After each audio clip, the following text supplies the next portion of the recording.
So I hear the little pitter-patter of little feet dancing to I'm a Maniac. Maniac. Maniac on the floor.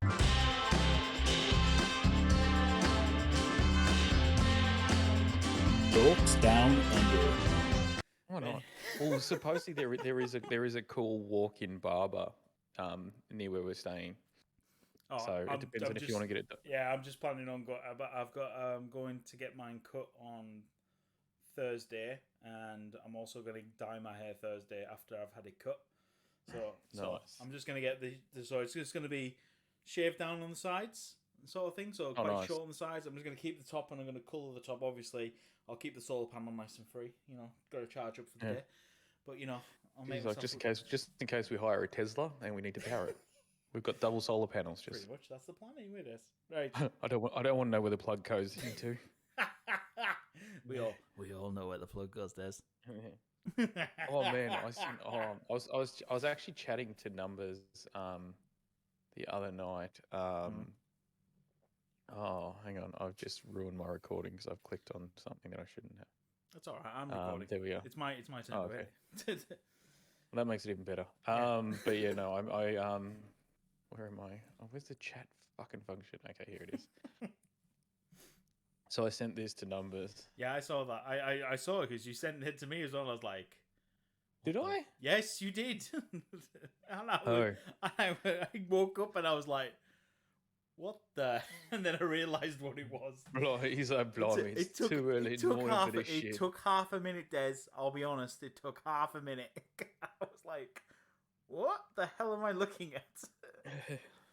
Thinking, and then I realised what it was. I was like, ah. Oh, no, you're lucky. Who would enjoy this? You're lucky. I just sent you a picture of me holding it.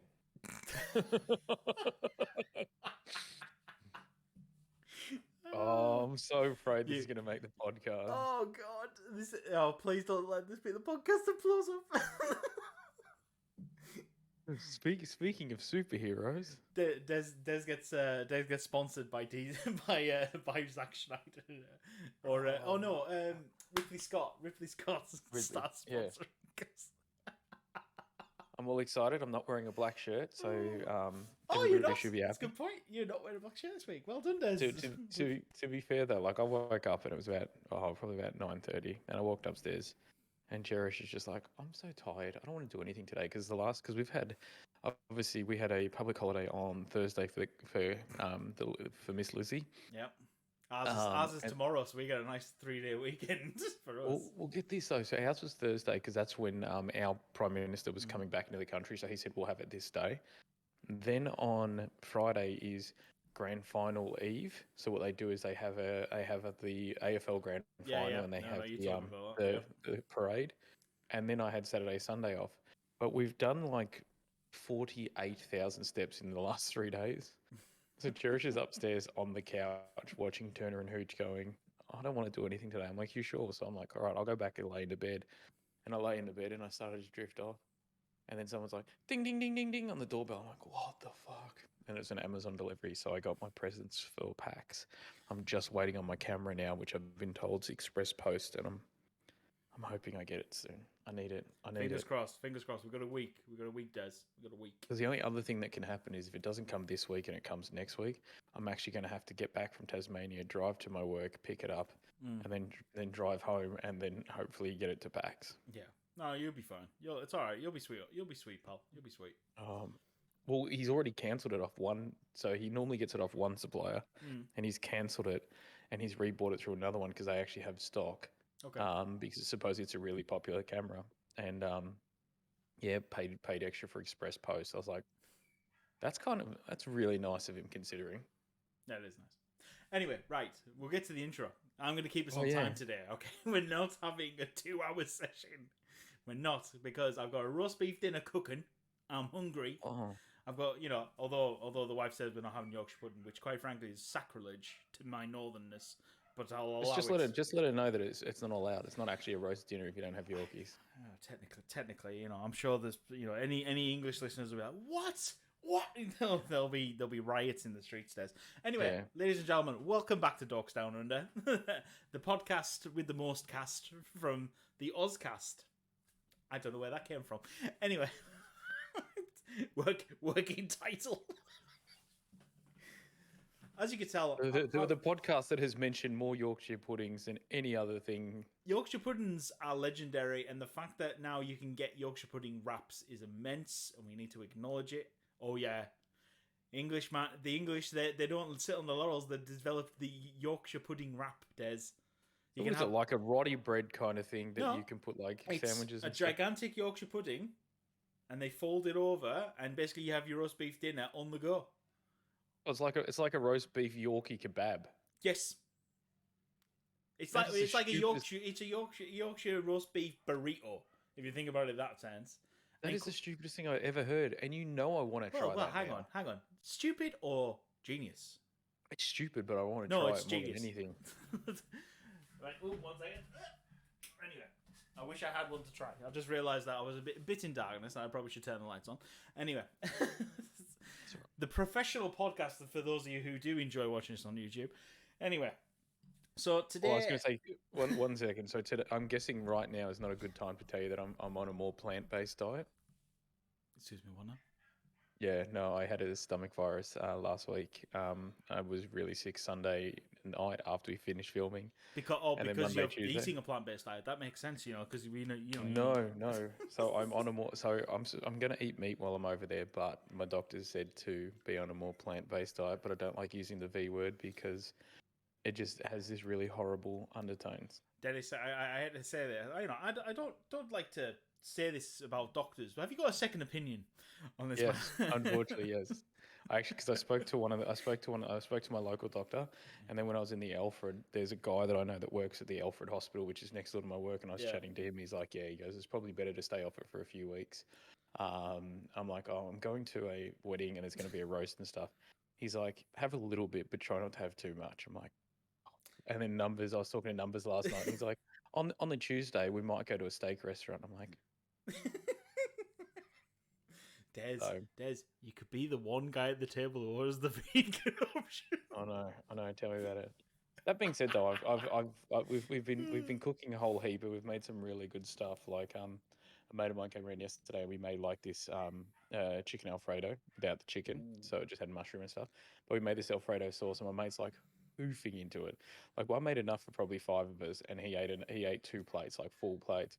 And then when I told him it was vegan, he looked at me and was just dumbfounded. So it's cashew nuts, and he didn't nutritional yeast. You across the face going, "How dare you, sir?" No, he didn't know. So so what we did is we pan fried some onions and some mushrooms and got them nice and crispy. Then in a blender, we literally put a half a cup of cashews, a quarter of a cup of nutritional yeast, which they use to make cheeses and different things.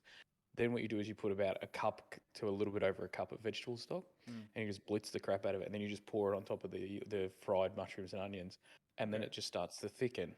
And then you put your pasta in it, toss it through, and it gives it this, like, I'm already a little bit sensitive to cream. Like, if it's too rich, my stomach goes, how about no? But I was eating this thing and I was like, oh my God, it's amazing. My mate ate it and said, could you give me the restaurant? And then almost murdered me when I told him it was vegan. But yeah, you would not tell. Okay. I have to say, it sounds good. Yeah, it's not bad. Like, I was shocked. I've been doing it. So get this, I've been doing it since Sunday. My stomach hasn't flared up at all, and I've lost 2.5 kilos. That's what the point does. But Des, this morning, listen, Des. This morning we had guests staying. We had some friends staying over last night. I cooked a half English breakfast. I can't say a full English breakfast because there was no black pudding or beans. But it was a half English breakfast with some bacon and everything else. It was the fabulous breakfast this morning. I've not had lunch because it was that filling this morning. Yeah, no, so, English. That's one thing. That's the one thing I miss is a full English breakfast. There's something magical about it. There is. So yes. But anyway, so back to topic. Today, ladies and gentlemen, we're going to be discussing. Well, technically, we're discussing the downfall of the DC franchise in terms of the movie experience. But yes, we're going to put a positive spin on it.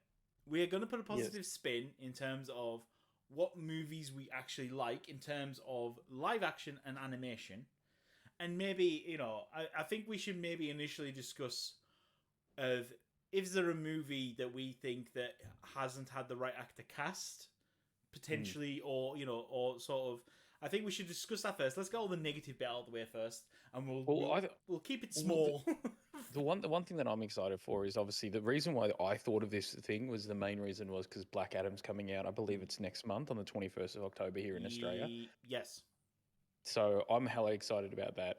And there was a little bit of talks about can The Rock save the DC universe? Can The Rock do this? And I'm like, to be fair, I'm more looking forward to Pierce Brosnan. Yes, as Dr. Fate, That- yes. I mean, I won't that's... lie, man. Pierce Brosnan is sex on legs. Like well, he is the distinguished gentleman. He is James Bond. He is like he was he's like my James Bond. That's how I got into James 100%, Bond. 100%. Goldeneye is like the best James Bond, and I refute that. I will argue against I watched them all with my grandfather, who's an Italian man, and he loves James Bond. So I watched all of them. But then when Pierce Brosnan came out, Pierce Brosnan was my James Bond, and he's still one of the ones that I still think is the top James Bond. And people can fight me on that, and I'm okay with it. But yeah, I'm excited for this movie because I do think it has a very, very good cast. So we kind of thought, well, could this be a launching point for DC? Obviously, we're still waiting to see if The Flash is actually going to go ahead. Yeah. Batgirl recently got cancelled with Brendan Fisher, which is always a shame because Brendan Fraser, Brendan Fraser. Yep. I mean, So right. it's- So I'll tell you what. Actually, bringing into the Flash nicely, because I Yes. feel like, right. Let's be honest, right. Because if we talk about the Justice League, there's the main seven, which is Superman, Wonder Woman, Batman, Green Lantern, Flash, Martian Manhunter, and Good man. Aquaman. Yes, right. Now, Henry Cavill as Superman is amazing. I like Henry Cavill as Superman. 100%. Fantastic. I actually like Batfleck as well. I don't know why. I think I actually really like him as Bruce Wayne. I enjoyed him, but it was it was kind of the problem is I'll be honest. I've seen every Batman movie apart from the new one. I haven't seen that one yet. Yeah. So I haven't seen the Batman yet. I have been made aware that although it was Robert Pattinson, when I heard about it, I was like, I have been told it is very good. So I am reserved. So I've kind of ignored Batman for the moment. Yes. I actually think Jason Momoa as Aquaman is really good. I like Jason Momoa as Aquaman. I love it. Like, because when he was this like blonde haired, blue eyes, white kid, this, that, and the other, and he was like this kind of almost like this Californian surfer thing. And I was like, you've got this massive heritage around these watermen of Hawaii and around the Pacific Islands. Why wouldn't it be? It would be smarter to feel like that, like the Pacific Islanders and the Islanders of Hawaii derived from these Atlanteans because they are water people. No. And when they put him in, for me personally, I was like, this is going to be amazing. And a whole heap of people shit canned it originally, and now I feel like he's probably top 2 in the people that they would actually keep next to Gal Gadot. Yeah, Gal Gadot. I mean, Gal Gadot as Wonder Woman again. Love her. She's very good. I mean, the sequel movie wasn't as good as the first one. I'll be honest, personally, in terms of thing. But very rare is the sequel better than the initial one, apart from Empire Strikes Back. Which I think with Wonder Woman too, though, is they didn't really like they had a female led cast, a female director, and all these people were like, oh, thingo. But I think the thing that was so surprising about it was just how beautifully it was shot, how they managed to make her feel powerful and strong and this, but also keep her very feminine, very beautiful, very poised. And I think they did that really nice way of balancing it where she was this powerful being, but she was also still a lady. And I feel like that's what they did. And I think it was such a breakout for him because nobody really expected much from it or expected it just to be more lip service or just we'll hire some model, we'll throw her in there and just make it pretty just to keep the thing going. I agree with that. So so Wonder Woman, I think Wonder Woman, Jason Momoa, so Superman, Aquaman, Wonder Woman, all great castings. Batman has a lot of everyone's yay or nay on him. The Flash, Ezra Miller's Flash. I could take him and leave him. I didn't think much of him. I didn't like it from the Justice League movies. Batman. No, it was a Justice League movie. No, it was a Justice League. It was. So wasn't the greatest fan of him. I have a personal other acting choice for that, and then the last one is Green Lantern, which. There was a movie made about it, and of which Ryan Reynolds refuses to acknowledge it anymore, which is hilarious. It makes me laugh. But you missed one, actually. You missed one. Shazam. No, Shazam's not part of the original 7.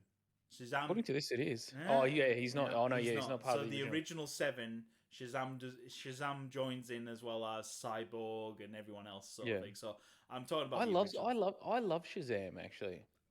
I really enjoyed it. I love the play because he's not Yeah, that well known a character, so I'm glad that he kind of got a bit of an origin story. And I love yeah. is it Strong the baddie? What's his name? Oh no, it's Doctor Shivago. No. Is Doctor. his name something Strong? What's No, his last name? I can't remember now off the top of my The head. villain in it. I think the Yeah. villain in it is amazing. Hang on. I'm sure it was Doctor something. I meant the actual Mark Strong is the actor that plays him. Oh right, okay, that's what. And that's what I'm trying to think of. I think he's a great actor. He was the bad guy in. I think he played Sinestro in the Green Lanterns. I'm pretty sure he was the Doctor bad guy. Savannah. Yeah, So I was close with Shivago. yeah. Not And whatsoever. But, you know. he played Sinestro in the original Green Lantern that Yes. will not be named. I'm pretty sure he was the baddie in one of the Sherlock Holmes with Robert Downey Jr. Yes, he was the first one. The first one. He was the Yes. bad guy. He was the guy who couldn't die or believed that he was part of the devil and blah blah blah blah blah blah. Yeah. But yeah, I mean, it was interesting. But yeah, so Shazam, in terms of movie, it's okay. Yeah, I liked it. It's not I really brilliant, liked but yeah, I think I think they. It's kind of. It felt like they were trying to force it to tie in with the DCEU a little bit. Is my I only think problem with I the think the entire thing end of scene- this is a Batarang from Batman. It's like, oh, it's like stop trying to but force to be it. But I think the good thing is too, though, is when you are a little kid, and I think that's one thing that did really well. Yeah. Was we had Man of Steel where we got to see Batman kill somebody, which was kind of cool. We had Batman versus Superman with the whole Martha thing. Why did you say that name? Oh, that's my Why mother. did you That's say my that mummy name? too. We're brothers. Give us Oh, a God, cuddle. yeah. Like, that was horrible. You had the Wait, Suicide Squad, the original Suicide Squad that came kind of after that, which I didn't actually mind. Wonder Woman, Justice League, Aquaman, and then Shazam was a really nice change of pace. I think that's what it was there. It was I felt like it was a really good palate cleanser because and at the end of the day, these guys are kids and we've got to remember that. And that's what I think sometimes you forget with Shazam is that at the end of the day, he's a kid that's kind of been thrown into this adult body, became a superhero. So it was always going to be a little bit lighthearted. And I like the fact that they were a bit of superhero nerds. I like that play when they kind of did that, almost like that maybe 5 to 10 minute montage when they tried to get him to fly, bulletproof, tried to get him to fly.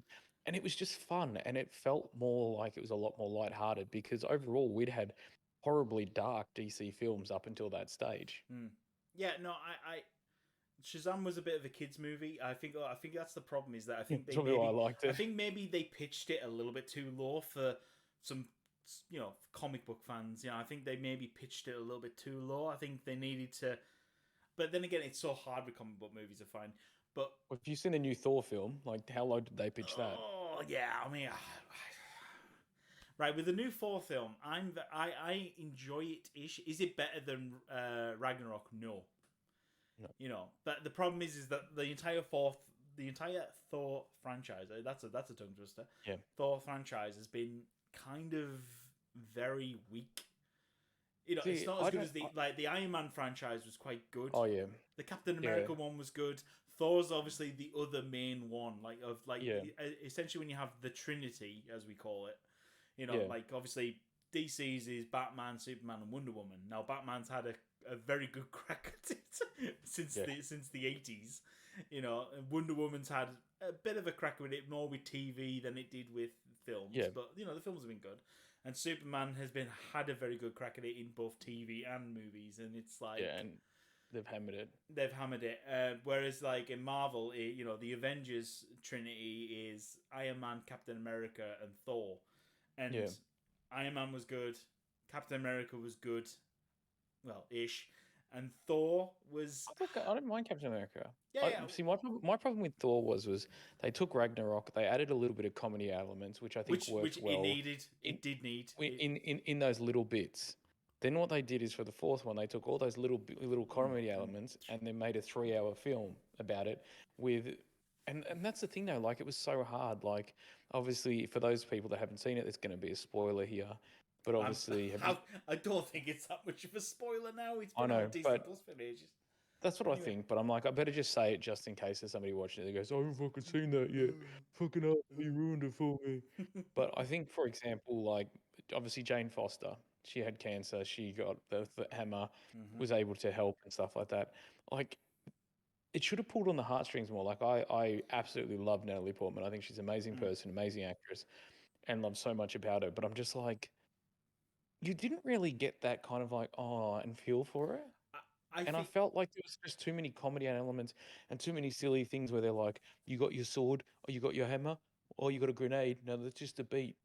And they just start dancing. I was like, you've got this thing where she's going through this heartache of changing back and finding out that she's getting weaker, even though she's got the Thor hammer. And then you literally cut it with this stupid thingy where they're just awkwardly dancing at a door. yeah, I think I think what they should have done to tie it in better with the other movies is I think they should have somehow been able to trace the cancer back to the ether. You know, because obviously because obviously as we all know, as we know from the Avengers movies, that all the Infinity Stones are gamma based, so they release gamma radiation. If her, if it had just a line or two thrown in there, and then you can link it straight 100%. back, and it's like, oh, that sucks because she was taken over by the ether, she got irradiated, and because we could tie it down. Well, obviously people will be like, well, how come the Dark Elves can handle it? It's like, well, how we don't know the makeup of biology of Dark Elves. I'm sure they may be able to handle gamma radiation like the Hulk does. You never know. But it's we could have had something like that, and I think just tying it in a little bit would have worked. 100%. But yeah, and that's the thing that I found is well, like every time you tried to give us some heart and give it some substance, you then came through with this stupid joke or something stupid. Like the whole thing of Thor trying to get his hammer back, and then obviously the axe like being jealous and stuff. I'm like I kind of get it, but it's also fucking stupid. Like you know what I mean? Like it just felt like it was like the first time he did it, you kind of go, okay, that's a bit funny, and then he kept trying it, and then obviously the axe getting jealous and stupid. I'm like, okay, this joke's been done to death. I think you could get away with doing that joke about twice in the movie, and I think they dragged it out for about 4 or 5, and it's kind of like it doesn't work. But anyway, so anyway, right, I'm bringing us back. I'm keeping us on point today. Sorry. I'm keeping us on point, right? So I have an alternative suggestion for an actor now for the Flash movie, which obviously isn't out yet. Obviously, due to be fair, we're not going to discuss all the badness that's been going on behind the scenes with that shit. Like even Cyborg, I was able to connect with, and I was like, he's a cool person for that role. Yes. Ezra Miller as Flash, I was like, Now, I could take it or leave it. It could have been the dude from, the guy that does the voice for How to Train a Dragon, that really gurky guy. Yeah. It could have been him. It could have been any number of like just awkwardly nerdy guys, and you wouldn't have noticed the difference. And then obviously now with all the stuff coming out about Ezra Miller, you kind of go, Now, okay, well, here's my pitch, all right? So how I would do it, right? So to bring the DCEU back on track, firstly, the best storyline, in my opinion, for the Flash is Flashpoint. Best one. Obviously. Number one. Now, you could have a little bit of an origin story. Now, I would use Don Helm Gleeson. Now, you'll know him from, because he played one of the Weasley twins. Oh. Right? Okay, because red hair. Now, one of the major features of Flash in the comics is that he's a redhead, hence the red suit. Oh, and yeah. blah, blah, blah. So I was kind of thinking, well, hang on, let's go down that route a little bit. Now, and it sounds really bad. He does look very drawn out. So looks a bit drawn out. Now, in the comics, he looks like he's constantly hungry all the time. Yeah, but in the comics, he's a 30-somethings. He works for the CIA. The criminal division, the investigation, crime scene investigation scene. So I figured, it kind of mid-30s kind of works with his age that he is now. And obviously I thought, well, if you do Flashpoint, you need the bad guy, which is obviously the Reverse Flash. Now, Reverse Flash, Jim Carrey. Oh, that'd be cool. Good method actor, a guy who hates, yet he idolized the Flash, and then became the bad guy because of it. I can see it, the yellow suit, and so, I know he's a bit older now. But you could see it. You could see it, though, can't you? Sort of, him being this menacing evil. So, because, quite frankly, as Robotnik, he's amazing. So, I could see... Everybody tells me that. I could see that. Flashpoint obviously then goes into alternative Batman and Cyborg and all that. Ignore. I'm not thinking of filling out the movie. I'm thinking of, well, here's the main storyline. Let's get the Reverse Flash versus the Flash. Which would be sick, and I think that would be a great story. And it's a great opening movie of the Speed Force, because the problem is that you put the Flash up against Captain Boomerang. Doesn't sell it. You want to see speed versus speed. You want, because immediately, if you ever do superhero powers, like super speed comes generally out on top of most things. It's like, well, I've got ice powers. Like, great. Before you freeze it, I can get your ass. It's like, you say, I'm going to throw a boomerang at you. Yeah, and it's like in the blink of an eye, I'm there. So I think Domhnall Gleeson, for me, is potentially with Jim Carrey. I think them two together could have really good moments, sort of thing. Even being an older Reverse Flash could be cool, where he's kind of like he's been aged by the Speed Force. I mean, the Reverse Flash has come back at several points. I mean, he's meant to be obviously he's the same guy, but he could be from different periods. We could easily tie it, and then he could introduce down the line a younger Reverse Flash, whoever it would be. But yeah, that could be, just figure you bring Jim Carrey in, big bold personality that we all love, and because he could do really good method acting. Yeah, 100%. I'm not against that, and that was going to be one of the questions I had when I first brought this up. Was would you recast everyone, and if so, who? And do you have anyone with? And I think though that I do think the Flash could be easily recast. Cyborg probably could. I know that they're looking at making John Stewart for the Green Lanterns eventually, if it keeps going. That's my second. Now that's my second movie I'd recast. Ooh. So my second movie, obviously, because there hasn't been a Green Lantern movie before, as we all know. We haven't seen one. There hasn't been one, as we know. Now I'm thinking John Stewart Green Lantern, because obviously with the modern times, John Stewart. No, John Boyega. As John Stewart. the dude from Star Wars. Yeah. They Finn from Star Wars. He seems like the most logical pick. Logical, because obviously he's in the army. John Stewart's meant to be in the army. He was a former Marine, and depending which story you go line, he has PTSD and he doesn't have it. It depends. Anyway, regardless of short crew cut, all that jazz. You literally look at John Boyega and you've seen him as Finn. It's like, oh, take Stormtrooper board and bring him over to thing, and he could do an amazing American accent. I mean, the first time I heard him speak British, I was like, "What the hell?" I was like, "You're British?" I mean, it was like, yes, Whereas, Lasso got to keep her English accent, whereas he had to be a stormtrooper because being a stormtrooper, I mean, saviour. It doesn't work. See, there were three people that I heard been thrown around. Yeah, and I don't mind this. So Michael B. Johnson was the other one. As John Stewart. Yeah.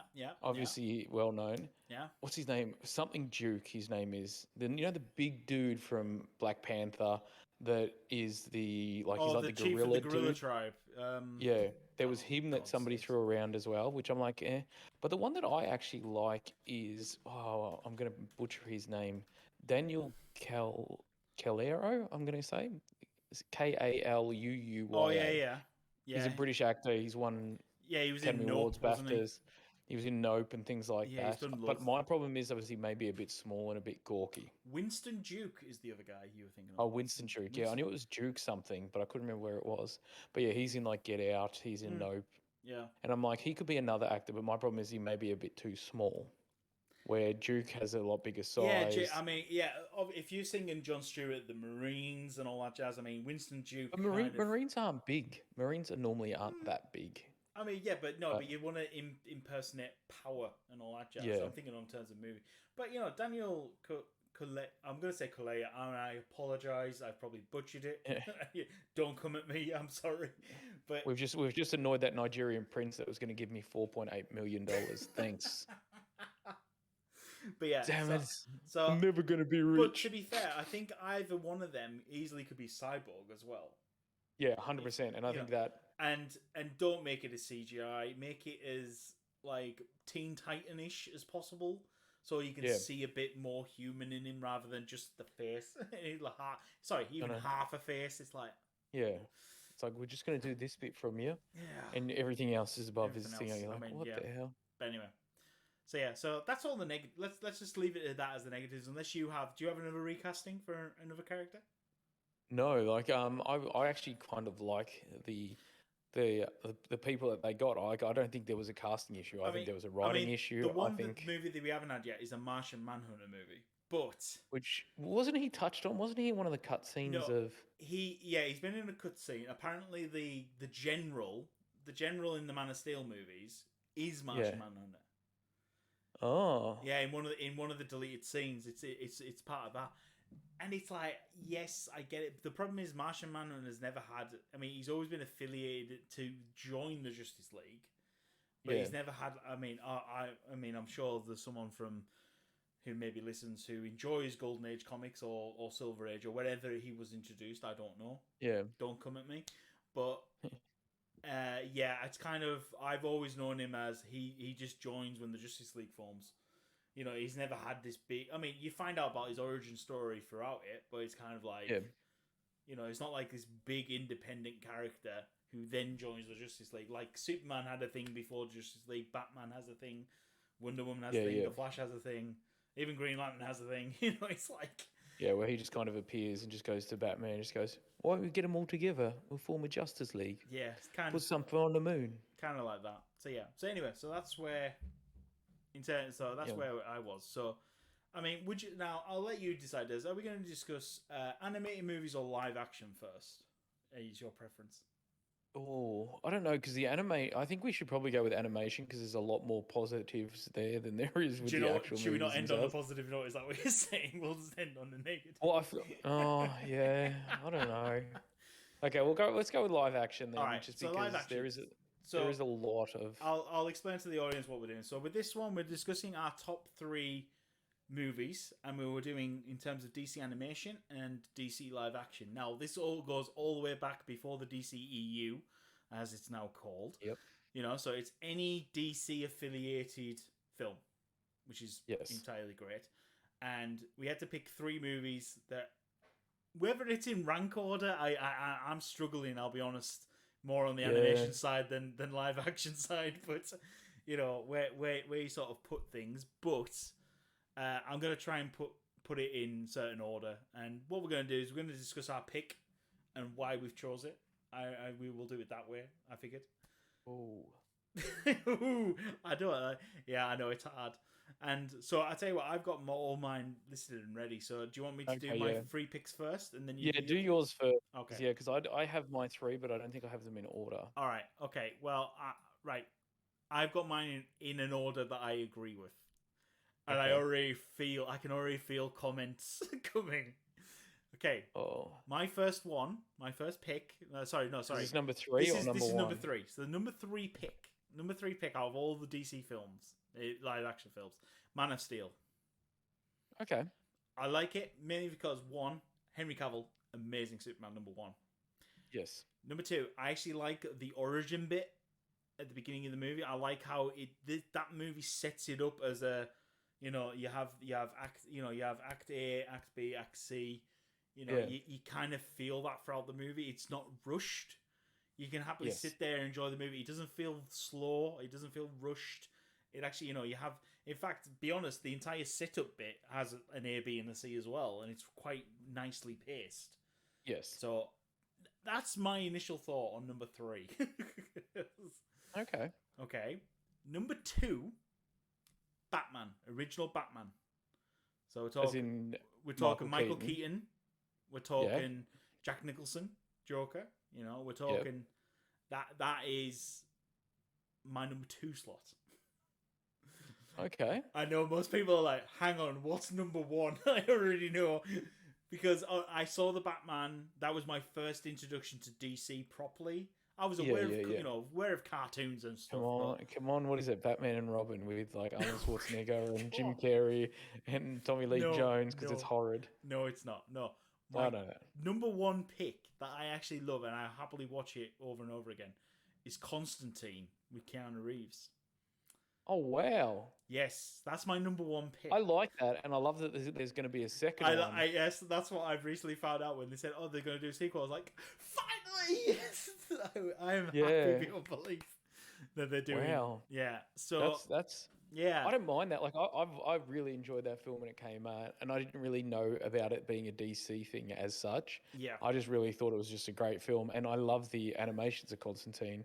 But I kind of like him as this blonde, kind of like British, kind of like limey bloke. Yeah, no, don't get. Yeah, this is where the contention comes in. Now, Yeah. do I like animated Constantine as a British bloke who is into the because obviously Britain has such a law with witchcraft and all this jazz. Yes. Fabulous. I love him as a British blonde guy who's like, all right, love, and all this jazz. I think he's great, and the voice. I don't know who the voice actor is. I probably should bring it up somewhere. Hang on. But I think the voice actor is absolutely great in it, and I'm just like, it's so good. Yeah. And I don't know why I enjoy it so much, but I really do. But yeah, I mean, I do like it, but did I like Keanu Reeves' take on it? I did, and it's kind of one of the I had it on DVD for years, and I'm downloading that. Hang on, let me. I'm downloading that right now. I haven't seen it in a while, and I remember loving it. I mean, and I'm like, oh, right. I like the Shia LaBeouf bit in it. No, because it's like, because it's LaBeouf. Yeah, I mean, the problem is at the time, LaBeouf was hot.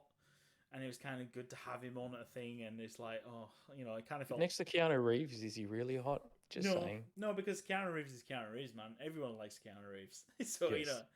I mean, it was interesting having him having a sidekick, but, it didn't work in my opinion. But I liked... So, Constantine's my number one pick, if I had to have a number one pick. Wow. But like, don't get me wrong, I really like that film, and I really do rate it. But I don't know whether I will admit I do have a little soft spot for Jim Carrey as the Riddler, only because of the riddle me this, riddle me that.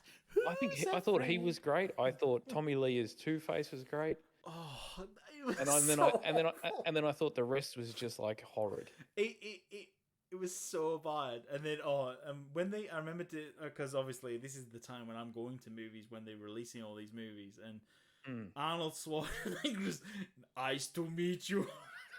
I know. I'm like, oh my god. It was. I mean, don't get me wrong. We all like comic book movies for the bad puns anyway.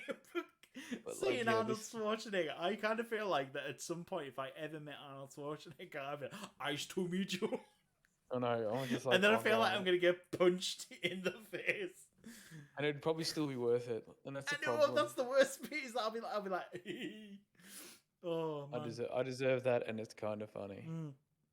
Okay, so that's my 3 picks from the entire. I feel like I'm gonna get a lot of hate, but I'm interested to hear what your 3 picks are. No, so I think first one. So is this number 3? Yeah, this is number 3. Sorry, okay, number 3. I actually agree with you with the Batman. I think the original Batman with Michael Keaton. All right, Michael Keaton's Batman. Okay. That just made me happy. Like, I remember watching that at the movies. It was probably one of the 5th or 6th movies I saw, and it just made me happy. I remember sitting there with my dad and just watching this, and it was just like, it was awe-inspiring. Like, when you're a kid, you had Tim Burton doing this film that just seemed to just be magical. And at the time, the only comics I'd read was, I think, The Phantom at the time. And it was just like, I know, but it just made me so happy. And I just remember going, oh my God, this had a really thing. Can I just say one thing about the Batman as well? Is I never got to see it at the cinema. Oh, really? I watched it from Blockbuster Video. Oh, I miss Blockbuster. Blockbuster's so good. And I remember the first time we rented it, we had to rewind it because the son hadn't rewound it. I used to love that. You'll get fined if you don't rewind it. I was like, that's not how that works. No, be kind. No, the phrase was "be kind, rewind." Hence the reason there was an entire movie developed around it. Yeah, that's true. But anyway, right. Sorry. So anyway, you were moving on to your second, right? Let's see your second. Yes, number 2. So I'm not sure if this is technically a DC film. I think it is. Mm-hmm. It was a film that I absolutely love, and I reckon I've seen about 30 times since. So it's originally a comic from, I think it's Dark Vertigo or something like this, but it's The Losers. The Losers is DC based. It is. It is. Yeah, because I know it used to be an independent comic, and then it comes out. I don't know what it was about that film. I just remember watching it, and it was amazing. It had like so many massive actors: Zoe Ladar, Idris Elba, Chris Evans, and it was just a fun, silly film. Like, I loved how they talked it through. and I know that people are probably going to be like, it was shit, and everybody hates it. It's probably got like a 40% on bloody Rotten Tomatoes. It's probably going to be like, bleh. But for some reason, it was just a film that I really, really liked. And I feel like number 2 and 3 could be interchangeable for me either way. Like, I think they're both very good in that regards. I'm looking up the Rotten Tomatoes score right now. But yeah, there's going to be a lot of people that are going to be like, ugh.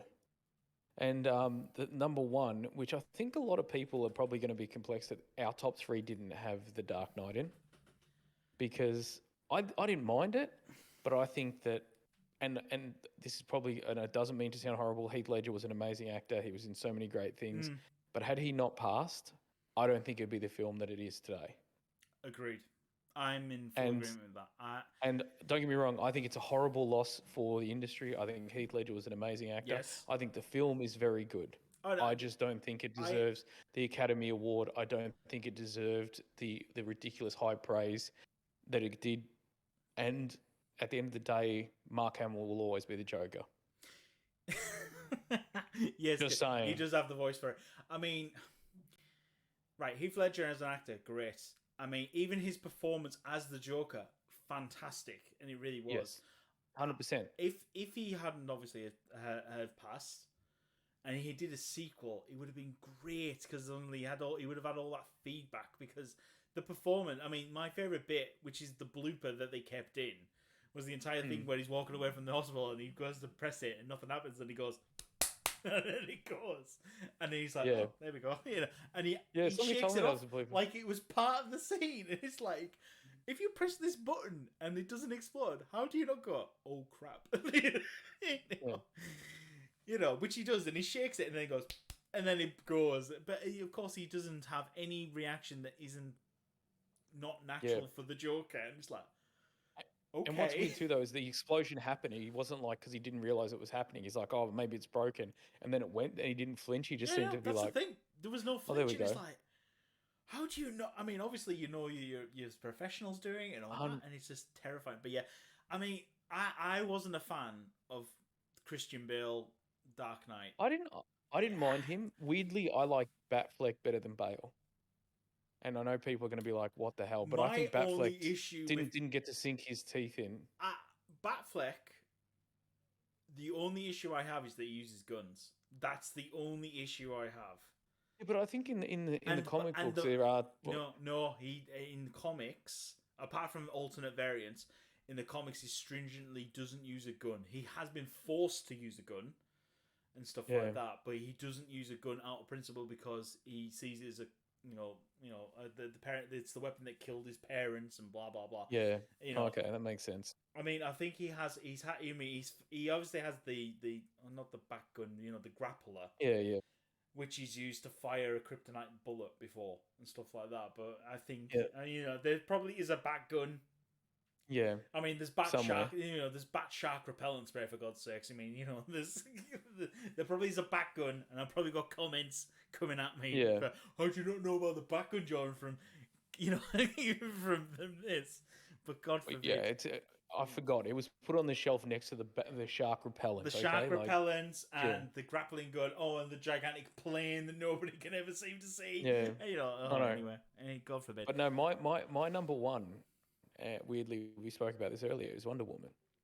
I think what it did for the genre and what it did for DC at the time, I think it just opened a lot of people's eyes up and it changed the way we look at superheroes. I feel like it was the first very successful female-led and female character that they've done in a way that was able to not make her feel like she was just... more of a pretty woman that just kind of did that. Yeah. And there was this strength, there was this power about her, but she was still very womanly. There was still this beauty about her. And I think it was the first time that they've done it in a way where she seems powerful and it's not like ridiculous where you see this girl like throw this really like weird punch and all of a sudden like the wall breaks down. You're like, it doesn't feel believable. With this, there was something about the portrayal of Wonder Woman that gave it that power, that gave it that godly thing. That was so beautifully shot that the color, the cinematography of it was just absolutely gorgeous. And I know that there's going to be people out there going to be like, I don't care, man. Wonder Woman to me was something that changed the genre. I mean, I actually agree. I mean, I was playing around where I wanted Wonder Woman on my list, and it was because I opened all the tabs, and I was like, oh no, do I like? Because I literally went through all the DC movies, and I opened up tabs for which live action ones I liked, and I was like, right, I'm cutting down to 3, and literally Wonder Woman was on there for so long, and I was like, no, I love the Man of Steel, I love Constantine, and I was like, and I've watched Wonder Woman quite a few times. But I couldn't cut the Man of Steel, Batman, or Constantine for it. I really couldn't, sort of thing. But like I do think the original Batman. I do agree with you though. He's beautifully shot, and the story flows really well. It does have a couple of slow bits for me, but they are slow to develop a purpose. I think the slow bits is like when Trevor, what's his when they're face? at the town and they're dancing and the dancing. Well, the thing is, though, is but what I liked about that too, though, is the flow of that movie. There were ebbs and flows. I think it was really good. Those slower bits also got you to develop the characters a lot more. So it didn't just become like, oh, this is Batman. You got to like him because he's Batman. Let's move on. Where with this, you actually got to develop the characters. You got to know, obviously, the Irish guy that was the original sniper. Like, there was a sniper but had issues around like guns and explosions. You had like obviously the Indian and the different people like that. And it just brought this sense of, and for me, it felt like a very well-rounded film where you actually got to know the characters. And even if they weren't Wonder Woman or the bad guy, Zeus, or no, Ares, no, it's Ares, you still got this understanding of the different characters, and even the minor characters felt real, felt likable. Like his assistant was like just funny, where they hand her the sword and she kind of grabs it and stuff. There was just, I felt like the characters were just more developed. It wasn't just the characters, now they're going to fight a crime. Well, and I think those slower bits help build that. Yeah, I mean, to be fair, her squad, let's call it the squad, when she's fighting the war, is basically the Howling Commandos, like Captain America and the Howling Commandos, and then you have Wonder Woman with her commando, and it's like it kind of have that symmetry about it, and it is good. It is good. I mean, it's one of. I mean, as I say, I just found some of the slow bits a little bit too slow for my liking. But again, but look at the Howling Commandos, the way they were handled in Captain America versus these ones. You felt a lot more closeness to the ones in Wonder Woman versus these blokes from the Thingo, because other than a few passing shots and stuff, you didn't really know much about them. You didn't connect with them. You didn't seem to understand them that well, and I think that's what it did. And I do think that unfortunately the second one wasn't as good as the first. But to be fair, when you've come out with a film like that changes the way we look at like a superhero, at a genre, at stuff like that, it was never going to be as good. No matter how hard they tried, it was never going to be as good. I mean, I remember when me and Ellie saw the trailer, and of course, what's his name? Trevor's back, and he turns up and he's like, "How?" That was the first immediate question. I was like, "Hang on a minute, like, how? No way!" Because you're talking about a guy who died in the 40s. And he's back to the same age, and of course you find out. And he looks. It's all magic. Oh no, I'm sorry. No, I'm out. I get what you're doing, but I'm out. I'm sorry. God, it doesn't make sense. Like it's kind of the plot got away from it, in my opinion, on Wonder Woman 1984. I liked it because it was the 80s, but yeah, I liked it too. But the same thing, it got away. I think Emily Blunt as Cheetah was amazing. Yes, I thought she was good. I would love to see her come back. To see her come back. She was good, especially. I'll be honest with the tousled hair when she suddenly started and she's walking in. I was like, oh, damn, that's my Mary Poppins, baby. That's my Mary Poppins. I know. The worst bit is my wife can hear this. I am in so much trouble when I get out of this podcast. That is so fucking wrong. Put me in your bag, Mary Poppins. Like that's what we're just. Oh god, it's all going downhill. It's well, we're in for a penny, in for a pound, Des. Right? Okay, so let's move on to animation before we cause more of a problem for ourselves. Yeah, before we actually get Jordan divorced on the podcast. Before we get me divorced on the podcast. Right? Okay, so I'll do my animation first, so you've just done yours. So in number 3, I'll be honest, the animation was a hard cut. I'm gonna be upright there immediately. This is brutal. One that I didn't put in my top 3, and it killed me to cut it out, was Superman Red Sun #1. That's an honorary mention. I love that one. That was cool. I actually really liked that. That didn't make my top 3, but that would have made my top 5. I know. It's a great comic, and it was a great adaptation in terms of animation. Loved it. So number 3 on my list to start off with is Batman Assault on Arkham. Now, okay, yeah. Some people haven't probably watched this one. It's not as popular. I love it though. I love because I like the Suicide Squad in general as a concept, and I quite like it. And this one has 100%. the Suicide Squad versus Batman versus the Joker essentially, and it's trifecta, and I quite like it. It's really good. Yes. So that's my number 3 choice. Number 2 was Justice League Crisis on Two Earths. Oh yeah, that's a good one. Where you have the Justice, you have Lex Luthor, who's in the because essentially this is the parody version where you have Superman and Ultraman and Batman and Owlman, and I can't remember the rest of them. Yeah, Crisis on Two Earth. Yeah, that's definitely up there. But it's where Lex Luthor goes across and he brings the Justice League from the main universe to help him fight his essential this crime syndicate. I quite like that one. It's quite good, and especially how the movie ends, where it's Owlman versus Batman to the end. Yeah, and it's like, well, you've took it yourself too far, and blah blah blah. And because obviously they have the kind of the same morality, it's interesting. So that's my number 2 choice. One other honorary mention I will say before I move on to my final one is Justice League Gods and Monsters, where it's the alternate versions of the main 3, and I quite like that. But it just kind of, my top slot was Justice League The Flashpoint Paradox. Yes, 100%. 100%. So good. It's so good. Yes. It hits so many marks. And when I went onto the Rotten Tomatoes, I did all these in Rotten Tomatoes just to see.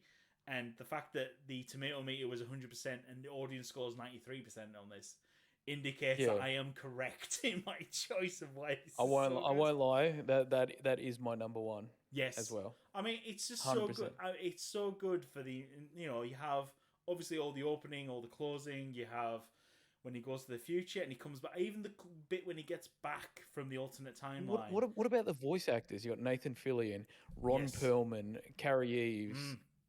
There's just so many big names in there that you're just like, oh my god, this is amazing. Yeah. But yeah, that was my number 1, 100%. Yeah, I mean, it's hard to not say that it's so good.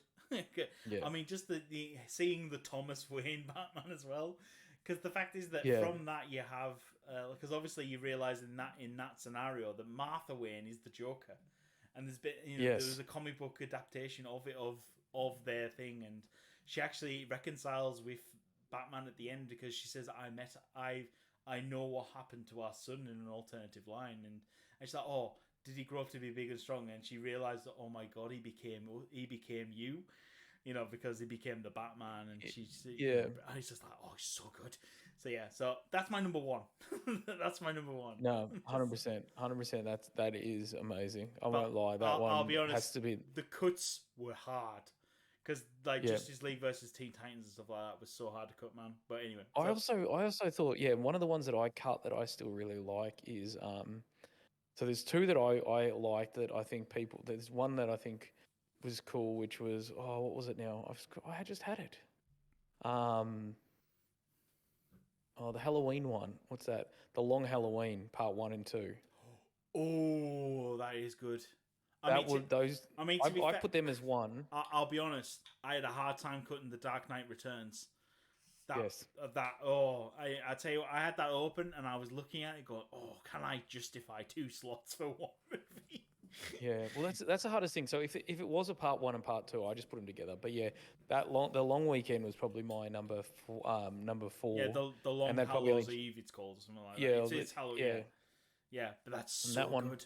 Yeah, that one was just kind of like, and I'm like, I couldn't give it 4 and 5 because I just like, if it's Part 2, I'm like, unless it's like a direct sequel, but this one felt like it was just a continuation, so I'm just like, I'm counting it as 1. Yeah. But my number 3, and one that's probably people aren't going to be like, what the hell, was The Killing Joke. No, you say that was on my list. I had to cut it, and some people fucking hate that. No, and other people are like, I really enjoyed that. I think the problem I have with it, obviously it happens in the comic, is when Batman laughs at the joke. And I get it. It's a big thing in the comic and a big thing in the thing. And I just don't like it. It's like, no, they need, I don't want, the fact is that we know that Batman understands the Joker. And all the Joker wants is recognition.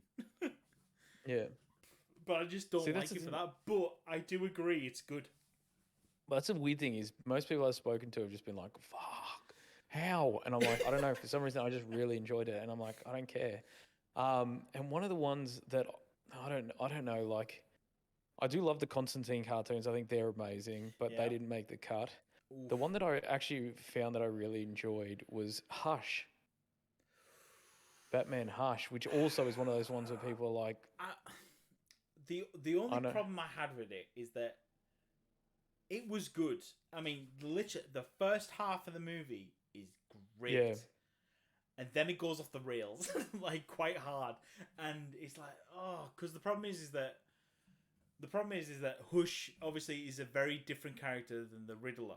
I think 100%, in the comics I can't even remember his name now, but basically he's Batman's stepbrother or something, and he's idolized him for years, and he's tried to become him, and blah blah blah. Hence the reason why all the bandage.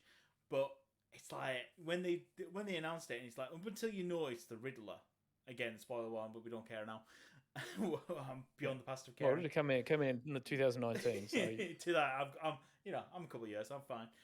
It was good until you find out it's the Riddler. It's like, what? It's like, but it's that complexity of the change in the character that I really enjoyed, and I really liked it. They're kind of like, this goofy kind of thing, and then he's just kind of become this vindictive, really powerful kind of like just like no nonsense kind of thing.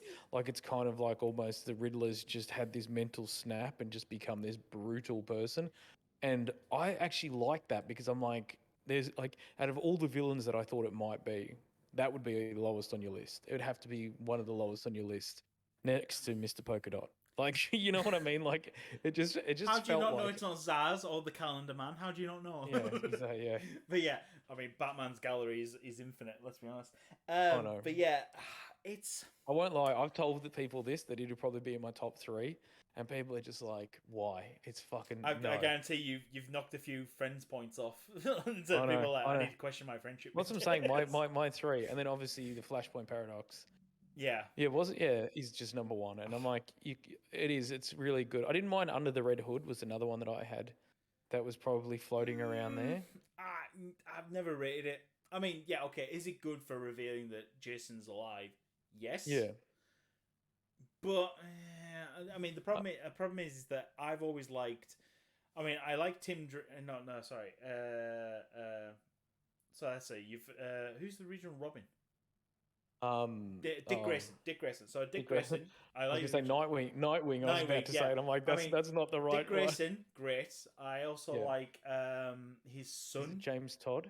Then Dick Grayson, Tim Drake, Jason Todd, and Damian Wayne. Damian Wayne was great. Damian Wayne was good, and Dick Grayson is good. I don't, the other two Robins I could take a leave. I'll be honest. Yeah. It's like, the fact is, I also like, obviously in the animation films where we've had the dynamic of, because they've not had they've not shown Jason Todd or Tim Drake, and it's like, oh, we went from Dick Grayson to Damian Wayne, and that kind of makes sense of, especially when I think it's in the first one where they meet, and he's he says, I've tied up a guy. He's like, I'm not in the mood for this. Yeah, he says he's your son, and he's quite rabid, and he's like, where are you? And it's like, oh, all the times he told me, make sure you wrap it up, make sure you behave yourself. Can he do it one time? It's like, oh no, because the other one that I had in my top 5 was also Justice League Dark. Yeah, that was a hard cut for me. That probably could have almost been my number 3. I won't lie. I'll be honest, that would have pushed out. It was between Batnam. No. It's the Vietnamese rip-off. Batnam. Batnam. Can't even say that. Batman, the Sultan Arkham, or Justice League Dark. It was them two at the for time. Justice League Dark was such a good film, and it was such a good introduction to all of them. It had Batnam, obviously. But no, Justice League Dark was one of those films that I watched and I was like, okay, it's a Batman cartoon, I'm going to watch it. That's fine. But then when it had like all these different ones, I was like, what? And there was just something about it that I was just like, wow, this is, and I love that kind of dark thing. And I have a massive soft spot for obviously Constantine, but more importantly Swamp Thing. And when Oh that yeah, TV yeah. series come out, I was so excited. But then to heard that where they filmed it, kind of went, "We're going to give you 40 million," and then they went, "Oh, sweet, we'll do it." And they spent $80 million on the first thing, and then they went, "Oh, actually, we can't give you that much. We can only give you like four." So they literally were bankrupt, and I'm just like, "Oh." Yeah. Well, that was such a good thing, and I also love the guy that does the voice for Constantine in that, which is Matt Ryan, who, if you've seen a photo of him, hopefully editor Jordan will put it up, but he actually looks like Constantine. Like, Editor Jordan, yeah, I'll promise for Editor Jordan, he's fine. He'll do it. yeah, but like if you've seen a photo of him, he actually looks like Constantine. Like I'm like, if you wanted to get a proper actor to play him, I'm like, I feel like this could be the guy. And it is just like he is perfect for it. Like he was born in Wales, the same year as me, and he's just got this kind of he just feels like him so much. And then that's the funniest thing because you go, okay, so the voice is this, and then you'll picture it. It might be like if you've ever seen like Billy West or something like that, you're like, okay, that guy looks completely different to the characters he plays. Where this guy, I feel like, is just Constantine, Oh, and I would love to have he seen does. He him be plays the him in next the Constantine. TV series, doesn't he? I've just realised. I've just looked at his face. Yeah. He plays him in the TV. He does him in the Supergirl and all that show. Yeah, the I haven't Arrowverse. seen any of that. Yeah, But yes, he I've plays been told he does. Constantine in those. So obviously that's where they will. Oh, just get the same guy over. Obviously for. But like he is perfect. Like if you have seen a photo of him, he is redonkulously perfect for the role, Yeah. and I love it. And I love that kind of gruffness. I love the slight Welsh / English Bristol accent that he kind of mixes between the two. It just works, and I'm just like, yeah. I didn't realize because I haven't seen any of the series. Yeah. I just find it so hard to get into the series, just because for me they just seem really time consuming, and I don't have time to be able to like sit there and watch 1,700 episodes. I'll tell you now, my favorite bit in the entire of Justice League Dark is where they turn up to the house and John's friend's dying, and the specters are there, and they're like, oh, specters, and like, oh, what's that? And Batman's like, well, what are they? Is that, oh, they're the guys who drag the souls to hell, and then they obviously see Batman and like, this one he has vexed us many times. Yeah. And they get close, then he goes, boo. And the specters run. It's like, it's Batman, he's not a god. It's like, what the hell? It just cracks me up, you know. That I won't lie was a weird thing, but yeah, I feel like that could have been my number 3 with the Killing Joke. And I know that my 2 at least are probably going to be people could be going like, okay, I've just checked. So Killing Joke got 36% on Rotten Tomatoes. Oh God, I mean that's bad, man. I know, but I just feel like I don't know, like there was just something about that movie that I'll really tell you enjoyed. now, because obviously I looked up all my scores beforehand. The Crisis on Two Earths doesn't have a tomato score. It has an audience score of 73%. Oh. It has no tomato meter. You know, which is not good. I mean, technically it's not good, but technically the audience is like, no, it's a great movie, sort of thing. I mean, have you seen? It's bad that Constantine, according to Rotten Tomatoes, only gets 46% from them. This is the reason why I don't like their scoring, because the fact is the audience score is 72%. If the audience is saying that a movie is good and you can't agree, it seems a bit wrong in my opinion. Yeah, and I guess with like I mean, like I'm the same. Like obviously I do reviews and stuff, and there's times where I've absolutely loved products. Like there's a mouse that I believe that the review should be coming out this week. I absolutely loved it. Little wireless mouse. It's like a gaming mouse. It reminds me of another mouse that I did for them, but it's more set up for gaming, so it's a lot quicker. It seems to have a lot more extra features that I really enjoy. But because I don't have the biggest hands, I find it the perfect size. Yeah, I've seen reviews for it going, oh, it's too small or this, or it weighs too much. I'm like, it's 99 grams. Like, it's super light and it's super whippy. The only difference is that, yeah, the thing that adds my weight is probably the battery. But it is really weird where for most people, they're going to be fine with it. And if the mouse is a little bit smaller, it only takes like a couple of hours before your hands adjust. But because of the speed and the thing of it, people do that. But it seems weird. Like it feels like sometimes as reviewers, you need to be like, oh, and really need to like go straight into it and critique the crap out of it to the point where it's you're over analyzing every part of it. I mean, logically, if I was in your position, I mean, is it better to maybe hand it around to a couple of people of different stature and say, use this for a couple of days, tell me what you think? And he's like, I mean, because obviously, I mean, I'll be honest, I mean, I'm using, obviously with my computer, I got, behave. No, computer, behave. I barely touched it. I'm using a Logitech, if I can get it on screen. There we go. I've got a Logitech gaming mouse because I bought it. It came as part of the laptop setup. Sorry, not laptop. Okay. My computer. When I bought it, because I bought it. Because what's that? Is that the G502? Yes, correct. Oh my god! How do you know it by looking at it? What the fuck? And you know what the worst thing is too though is because Jordan uses two cameras. What I'm seeing and what he's showing is I saw this. So I saw this because he was obviously showing it to the other camera, but I knew it was the G502 because I'm a friggin' nerd. You are. I think definition of dork has just been established on this podcast. Oh man, from that. because remember you use two you've got the one yes, that you I know. record off. I forgot because I'm looking at hello, beautiful people. I forget that you're seeing me out of this one, not this. Hello. Yeah. you know. And the fact that I just seen the corner of it and I'm like, oh, that's a G502. That's G502, so. I'm sorry. Yes. You absolute there's nerd. I am actually quite good at what I do, even if people don't believe so. I do want Editor Jordan to insert the Robot Chicken nerd reference just then. Where the bully breaks in and where the kid's talking about the TARDIS and it's like and the bully breaks in and goes, nerd. Well, that's the funniest thing. Like, if you see it on my video, you would barely see it. And if I was recording or we were using mine, they wouldn't even see you because I cut off the sides a little bit. Yeah. They wouldn't even see you using the actual or holding up the mouse. So, yeah. I'm sorry. It's what I do. Oh, it's what you do. But anyway, so, yes, ladies and gentlemen. So tell us what you think. I mean, have we picked 100%. Have we picked the right three? Technically the right 6 movies for both live action and animated. I forgot the word for a second. Let us know what you think. I mean, is it are we missing a trick? Is there a thing there where we should be saying, "Dear Lord, why are you two talking about?" We want to know your feedback.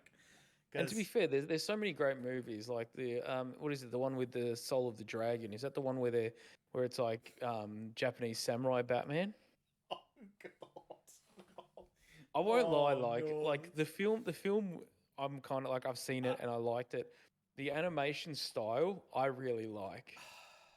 The film I'm like it is terrible. It is as bad as the Teenage Mutant Ninja Turtles crossover. That one I saw. When you see something, you're like, "Oh, please, dear Lord, no!" Yep. It's like, well, what's weird too, though, is I love the animation style, and it kind of has that mix between the anime and a sort of comic book style that works so well together. And visually, it's a very beautiful film. Yes, fully agree. And then you get to the storyline. When Joker builds a mech robot out of bamboo. Out of bamboo, yeah. When you're like, he's like, oh God, what nonsense is this? It's it's literally like the animator's like, look, I have an idea, and someone went, yeah, sounds great. I was like, what? Yeah, it's like you feel like he's like I got this idea where he talks to a mech, and the guy's like, fuck it, run with it. You're the guy drawing this shit, and you're just like, what the hell? Yeah, as an audience, you're like, why? I mean, to be fair, it's like I know there is the Gaslight by Gotham, which is the Victorian because what is it? There's Marvel. I want to say 1492 or something like that. It's like, I can't remember. And it's set in the but basically it's like, it's Marvel but set in the Victorian era. You got Spider-Man who's developed these special launchers and all this jazz, and you got Nick Fury who works for the Queen's, His Majesty's Royal Government and all this jazz, and he's like, oh my God, this is so good. That one as a comic was great, but I don't think it would work as an animation. A lot of people find it a bit too slow. But yeah. But the thing is, though, I must say, overall, like there are some great movies, and I'm all for it.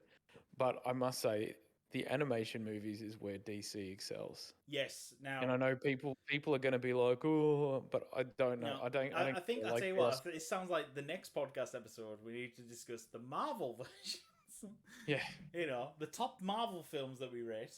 versus the top Marvel animation films that we rate. Because there are some Marvel animation films and stuff. There are some, like the Mightiest Heroes 1 and 2.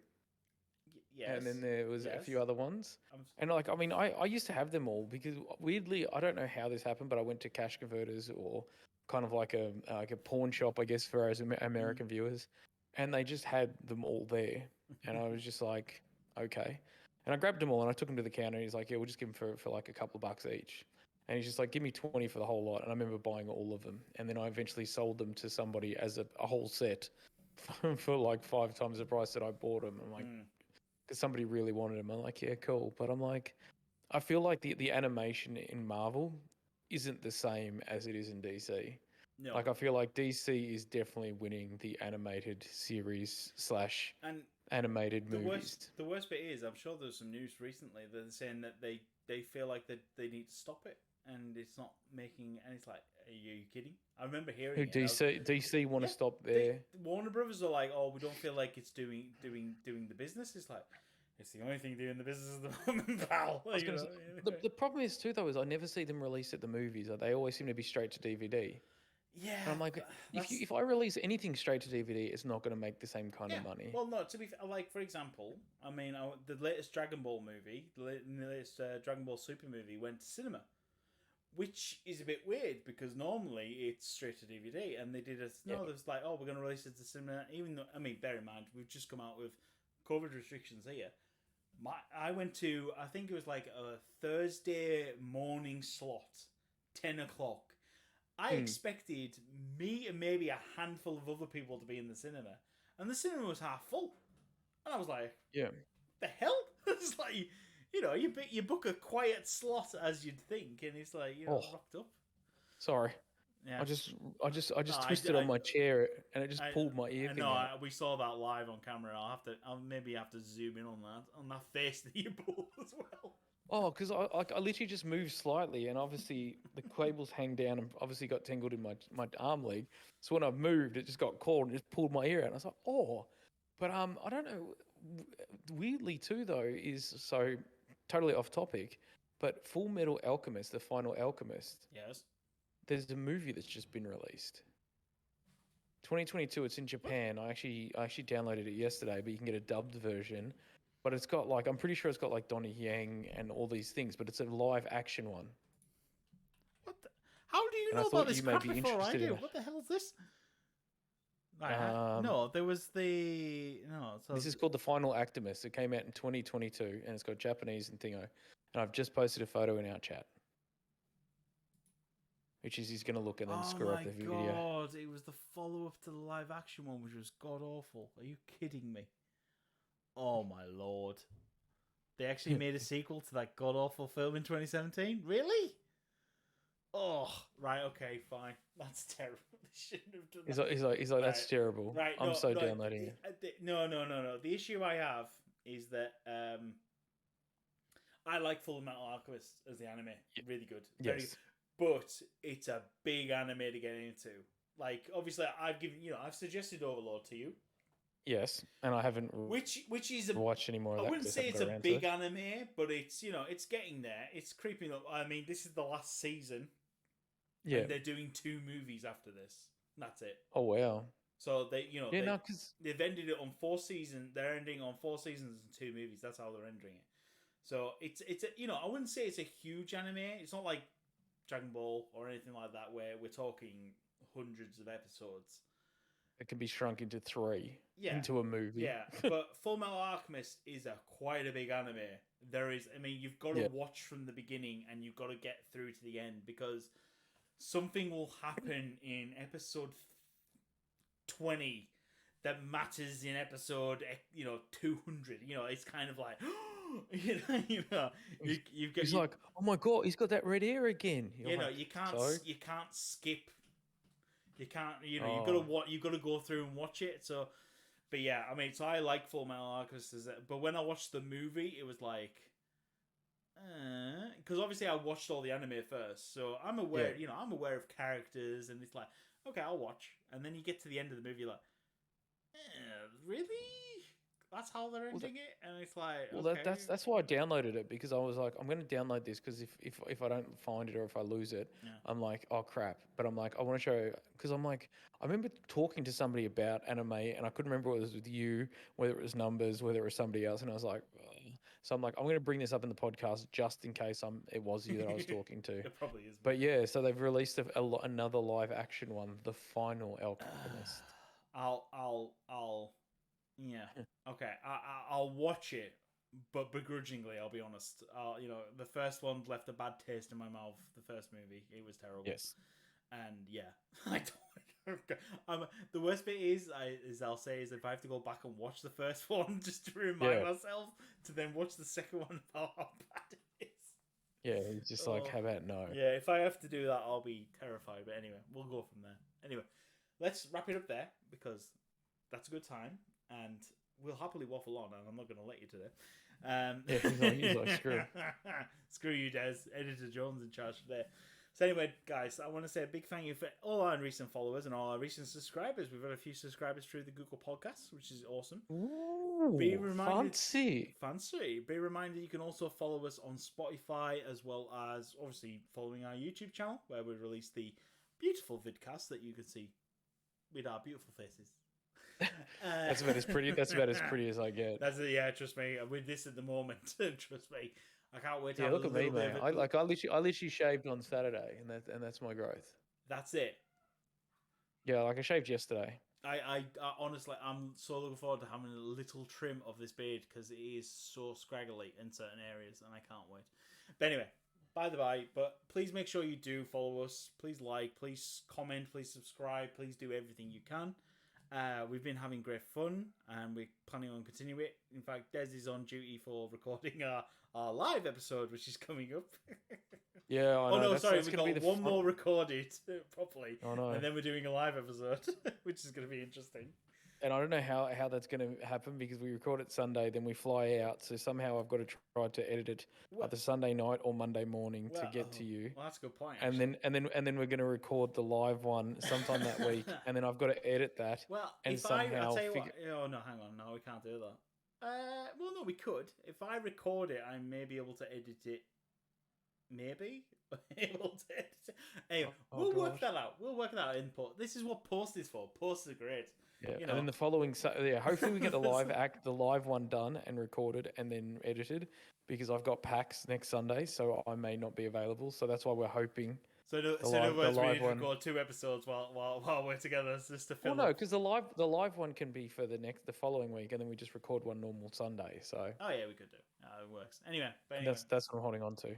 Because I've got no other idea. Yes. So we're gonna work this out, ladies and gentlemen. Please bear with us. We'll be fine. We'll be fine, Des. We'll be fine. Just a bit of self-confidence. It'll be great. Anyway, so that was my self-confidence. Self-confidence of Dorks Down Under shining through. But anyway, thank you very much for joining us, guys. It's been an absolute pleasure. We enjoy doing this, and we're enjoying going through the things. Obviously, our next one will be Marvel movies. Yeah, well, we might have to. I'll tell you now, this is going to be a hard cut, man, and I feel like I'm going to get shouted at. Yeah, I was going to say, I think mine are already going to get shouted at, because I think the losers probably shouldn't have been there for a lot of people, but I for some reason love that. Killing Joke people. The best bit about the entire losers movie is Chris Evans going, "I have telekinetic powers." Yeah, I know. That's the movie. Honestly, that's the only reason you watch the movie, and you can watch that scene on. Seriously, it's so good. And then he's dancing and different stuff. There's just so many good bits in that I'm just like, oh my god! Like when they're fighting / having sex / burning down the building, like with all the knives. I'm like, it just makes me laugh. Like, and then there's Pooch. He's the driver dude, the black driver dude. Pooch is great. Like, I don't know. There's just so many. And what's weird though, in the comics, he's actually a dog. I'm just like this. I don't know. I just really love that one. Yeah, it is good. But anyway, thank you very much for joining us, guys. I've been your host, Jordan, here from Dorks Down Under. I know you said it wrong. I know you did. Don't look at me like that, because I can see you out the corner of my eye. This is Jordan here from Dorks Down Under, signing off along with my co-host Des. and I am Batnam. I am Batnam. No, do it properly. I am Batnam.